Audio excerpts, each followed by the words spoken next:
I would hope that the Senate would do its job and confirm the nominee that President Obama has sent to them. I believe if my opponent should win this race, which I truly don't think will happen, we will have a Second Amendment, which will be a very, very small replica of what it is right now.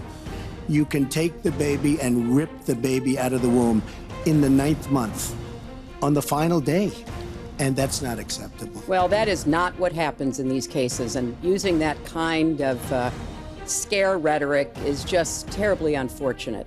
We stop the drugs, we shore up the border, but we have some bad hombres here, and we're going to get them out.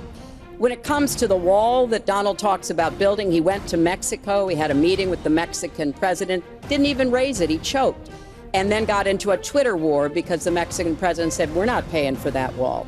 You are very clearly quoting from WikiLeaks, and what's really important about WikiLeaks is that the Russian government has engaged in espionage against Americans. That was a great pivot off the fact that she wants open borders, okay?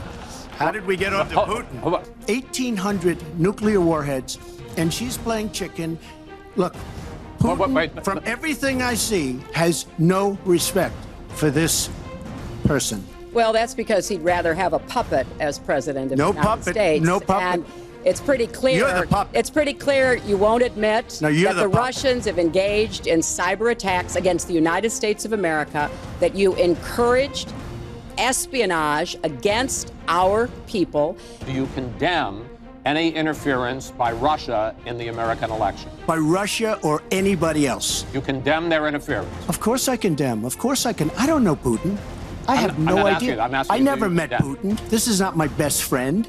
Donald has bought Chinese steel and aluminum. In fact, the Trump hotel right here in Las Vegas was made with Chinese steel. So he goes around with crocodile tears about how terrible it is, but he has given jobs to Chinese steel workers, not American steel workers. Excuse me, my turn.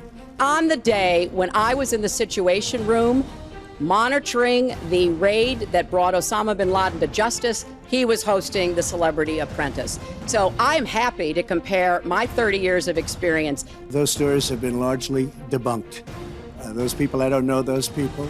I have a feeling how they came. I believe it was her campaign that did it. He held a number of big rallies where he said that he could not possibly have done those things to those women because they were not attractive enough for them to be assaulted. I did not say that. In fact, he went on to say... Her 2 minutes, sir, her 2 minutes. But did not say that. It's her 2 minutes. Donald thinks belittling women makes him bigger.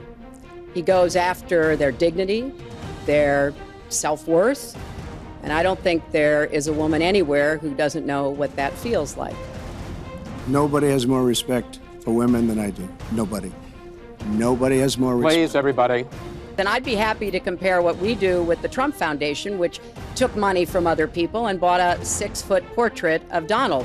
I mean, who does that? I want to ask you here on the stage tonight, do you make the same commitment that you will absolutely, sir, that you will absolutely accept the result of this election? I will look at it at the time. I'm not looking at anything now. I'll look at it at the time. Are you saying you're not prepared now to commit to that principle? What I'm saying is that I will tell you at the time. I'll keep you in suspense. Well, okay? Chris, let me respond to that because that's horrifying. There was even a time when he didn't get an Emmy for his TV program 3 years in a row, and he started tweeting that the Emmys were rigged. Should have gotten it. Donald is implying that he didn't support the invasion of Iraq. I said it was a mistake. I've said that years ago. He has consistently denied what is a very clear fact, that before the invasion, he supported it. Secretary Clinton, it's an open discussion. Secretary, would have gained if they did it. Secretary, please let Mr. Trump speak. He's unfit, and he proves it every time you he are talks. The one that's unfit. In fact, the killer of the dozens of people at the nightclub in Orlando, the Pulse nightclub, was born in Queens, the same place Donald was born.